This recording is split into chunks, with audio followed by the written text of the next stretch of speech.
भारत छोड़ो न्याय यात्रा में मणिपुर से हम महाराष्ट्र गए और रास्ते में हजारों युवाओं ने कंप्लेन की थी कि हिंदुस्तान में नॉन स्टॉप पेपर लीक होते हैं। और आज आप सबको मालूम है कि NEET paper and UGC NET के जो पेपर्स हैं वो लीक हुए हैं और एक कैंसिल भी हुआ है। कहा जा रहा था कि नरेंद्र मोदी जी ने यूक्रेन की लड़ाई रोक दी थी। मतलब एक ऑर्डर देके जो रूस और यूक्रेन के बीच में लड़ाई चल रही थी उसको रोक दिया था, ब्रेक लगा दी थी।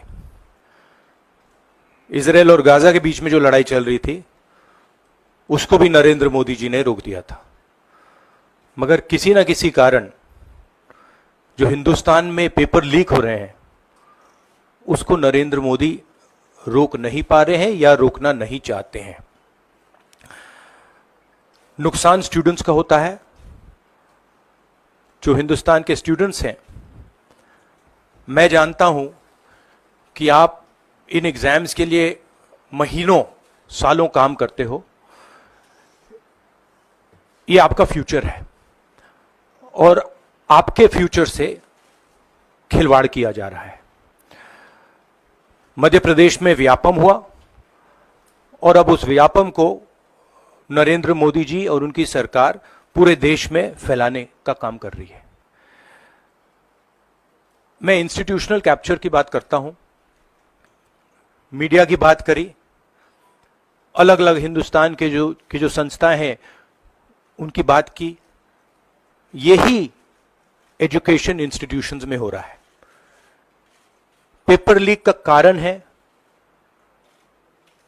कि सारे के सारे वाइस चांसलर्स, एजुकेशन सिस्टम को बीजेपी के लोगों ने, उनके पेरेंट ऑर्गेनाइजेशन ने कैप्चर कर रखा है।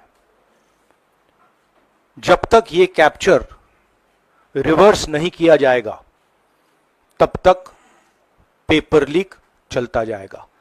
इस कैप्चर को फैसिलिटेट नरेंद्र मोदी जी ने किया है और ये एक एंटी नेशनल एक्टिविटी है, क्योंकि ये देश का भविष्य है और इससे हिंदुस्तान के युवाओं को, स्टूडेंट्स को जबरदस्त चोट पड़ती है।